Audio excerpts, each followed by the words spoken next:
Dan untuk mengetahui informasi selengkapnya kami telah terhubung dengan staf khusus Menteri Kelautan dan Perikanan bidang Humas dan Komunikasi Publik, Doni Ismanto Darwin. Selamat sore, Mas Doni. Apa kabar? Selamat sore. Mas Doni, boleh disampaikan update kepada kami terkait pembongkaran yang berlangsung pada hari ini sebenarnya itu datang atas inisiatif perusahaan tersebut atau dari KKP?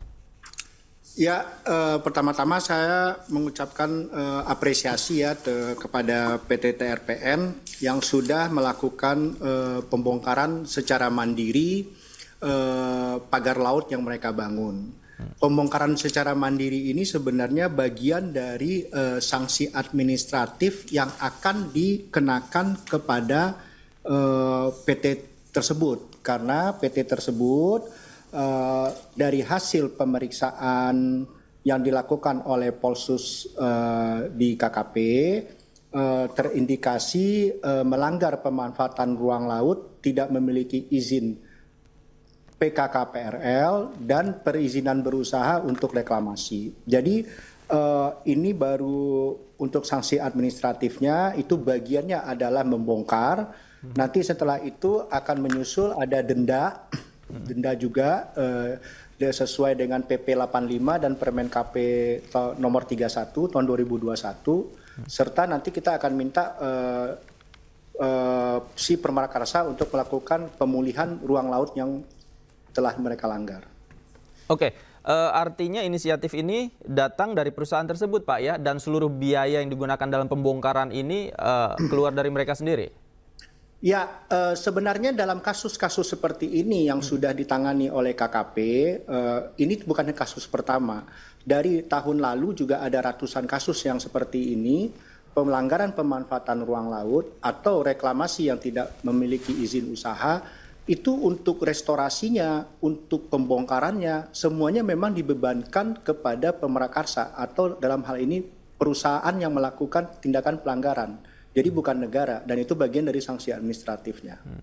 Oke, tadi kami mendapatkan informasi bahwa pembongkaran ini kan diprediksi memakan waktu 10 hari. Apakah KKP ini juga setiap harinya akan mengawasi atau seperti apa, Pak?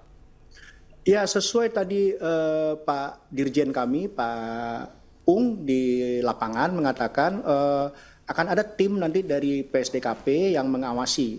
Jadi peran PSDKP di situ mengawasi proses pembongkarannya sesuai yang mereka janjikan. Ada 3,3 kilo yang akan dibongkar dulu, yang itu langsung memberikan dampak kepada objek vital nasional yang berada di sekitar lokasi itu karena adanya pagar itu, dan juga nanti bisa memberikan kemudahan bagi para nelayan untuk melaut. Nah, itu dulu yang prioritas. Oke, kemudian dari jenis sanksi yang akan diterima, Pak, tadi Anda menyebutkan ada beberapa sanksi ini yang akan diberikan kepada perusahaan tersebut. Salah satunya kan ini sanksi administratif. Selain itu sanksi apa lagi, Pak, yang kemungkinan akan dikenakan?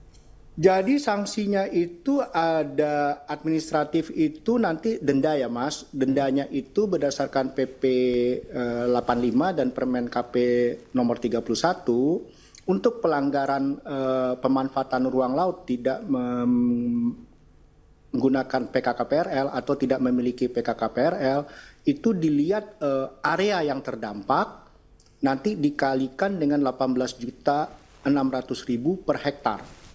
Selain itu ada juga yang dia melanggarkan reklamasi, nanti dilihat berapa nilai investasinya dikali 5%, itu per pelanggaran. Okay. Nah sekarang ini yang untuk angkanya ini yang lagi kita hitung, karena untuk nilai investasi itu tidak bisa self assessment oleh perusahaan, harus ada pihak independen yang mengatakan nilai investasi yang disebut oleh perusahaan itu benar adanya. Nah, inilah yang kita sedang tunggu dari pihak auditor independen untuk menentukan benar atau tidak nilai investasi yang sudah disebutkan oleh perusahaan ketika pemeriksaan terakhir dilakukan awal Februari ini. Oke, berapa waktu Pak kira-kira yang ditargetkan agar angkanya ini keluar dan bisa segera dipenuhi tanggung jawabnya oleh perusahaan? Iya, ini kan kantor jasa penilai publiknya sedang jalan nih, melakukan pemeriksaan data-datanya itu baru masuk itu di awal Februari ini. Ini sebenarnya kita harapkan secepatnya lah.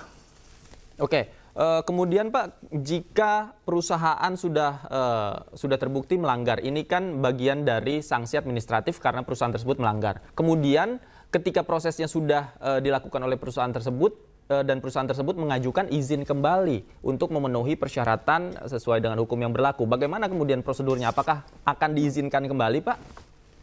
Jadi begini Mas, untuk kasus PT TRPN ini sebenarnya mereka sudah beberapa kali mengajukan PKKPRL, tapi kami tolak karena alasannya adalah terjadi tumpang tindih dengan perizinan yang sudah ada. Jadi ada luasan yang tumpang tindih dengan milik objek vital nasional yang sudah memiliki PKKPRL. Di sisi lain, untuk pemanfaatan ruangnya itu juga tidak sesuai dengan RT RW Perda Jawa Barat karena di situ ada zona pengelolaan energi. Nah, makanya beberapa kali PKKPRL mereka ajukan kami tolak gitu loh. Jadi kalau mereka mengajukan lagi, kita hanya akan berpegang kepada Perda milik Jawa Barat, RT RW-nya, dan sejauh ini belum ada perubahan untuk RT RW di Jawa Barat. Jadi ya kalau ngajuin lagi pasti ditolak gitu loh. Oke, kalau ngajuin lagi tentunya misalnya dalam waktu dekat juga akan ditolak, Pak ya. Baik, terima kasih Pak Doni Ismanto. Kami akan update terus Pak perkembangan informasi dari kasus ini seperti apa. Terima kasih Pak Doni. Selamat sore, sehat selalu Pak. Selamat sore, terima kasih.